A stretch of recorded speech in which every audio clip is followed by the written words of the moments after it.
সংসদের উচ্চ কক্ষে পিআর পদ্ধতিতে নির্বাচনের সিদ্ধান্ত হয়েছে, কিন্তু উচ্চকক্ষের ভোট গ্রহণ কিভাবে হবে এবং উচ্চকক্ষের ক্ষমতা, কার্যপরিধি ও মর্যাদা কি হবে তা নিয়ে বিস্তারিত কোনো সিদ্ধান্ত হয় নাই।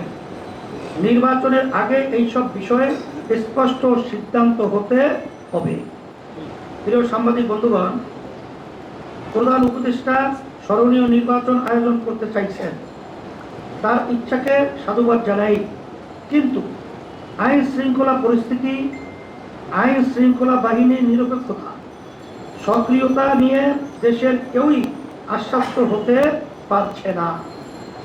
আগামী ফেব্রুয়ারির আগে এর সমাধান হবে তেমন আশা করার যৌক্তিক কারণ এখনো দেখা যাচ্ছে না। আমরা মনে করি দেশের আইন শৃঙ্খলার উন্নতি না হলে আগামী নির্বাচনও কলঙ্কিত হতে পারে। লেভেল প্লেইং ফিল্ড তৈরি না হলে নির্বাচনে অংশগ্রহণ করা আমাদের জন্য কঠিন হবে। তাই বলবো, আইন শৃঙ্খলা পরিস্থিতির উন্নতির জন্য জনপ্রশাসন থেকে ফ্যাসিস্টদের অবশিষ্টাংশের ব্যাপারে দ্রুততার সাথে সিদ্ধান্ত নিন। দল নিরপেক্ষ পেশাদার জনপ্রশাসন গড়ে তুলতে কার্যক্রম জোরালো করুন।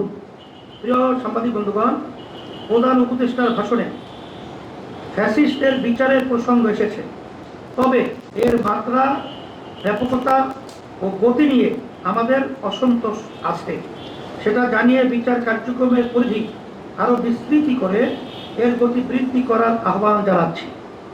প্রিয় সাংবাদিক বন্ধুগণ, প্রধান উপদেষ্টা অনেক সাফল্যের কথা বলেছেন, তবে আইন শৃঙ্খলা নিয়ে জনমনে উদ্বেগ, উৎকণ্ঠার বাস্তবতা স্বীকার করতেই হবে। পাচারকৃত টাকা উদ্ধার এখনো দৃশ্যমান হয় নাই। কর্মসংস্থানে আশা জাগা নিয়ে কিছু এখনো দেখা যাচ্ছে না। দ্রব্য মূল্য নিয়ে জনতার কষ্ট এখনো বিদ্যমান। এসব বিষয়ে আরো মনোযোগী হওয়ার আহ্বান করব।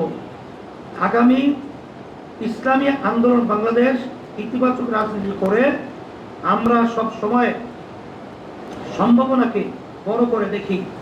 আমরা নির্বাচনমুখী দল, নির্বাচনের জন্য আমাদের প্রস্তুতিও চলমান। আমরা আশা করি সরকার আমাদের উদ্বেগ, আকাঙ্ক্ষা ও প্রত্যাশাকে আমলে নিয়ে দ্রুত সিদ্ধান্ত নেবে। জুলাই সনদ দ্রুত আলোর মুখ দেখবে। পিআর নিয়ে একটি যৌক্তিক সমাধান হবে। আইন শৃঙ্খলা পরিস্থিতির উন্নতির মাধ্যমে প্রত্যাশা মাফিক আগামী নির্বাচন অনুষ্ঠিত হবে। জুলাই অভ্যুত্থান সার্থকতা পাবে ইনশাআল্লাহ।